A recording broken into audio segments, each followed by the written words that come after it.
Hey guys, what's up? After covering all the leaks and rumors about the S21 series, we are back with the hands-on S21 Plus and unboxing it. Without wasting time, let's get started.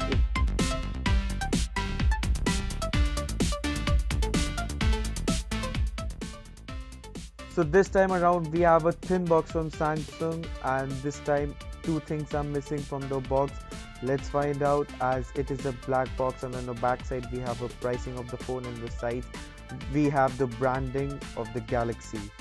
So opening the lid of the box, first of all what we see is a Samsung Galaxy S21 Plus, which is in phantom silver color, which is just marvelous color. It looks pretty good and also pretty comfortable in the hand at a 6.7-inch of display.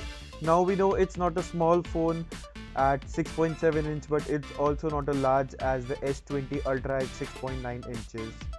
On the top we have a triple camera setup from the Samsung, powered by the main sensor at 64 megapixels. Now below that what we have a cover, in that we have a type C to type C charging cable and also some paperwork into it. And on the back side what we are able to see is a SIM tray remover key.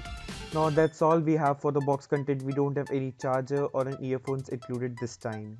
On the front we have a 10 megapixel selfie camera, and this time we have no edge display and also the less bezels on all over sides.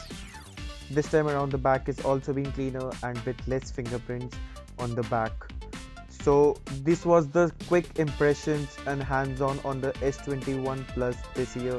Let me know your thoughts in the comment section below, and I'll see you in the next one. Thanks for watching.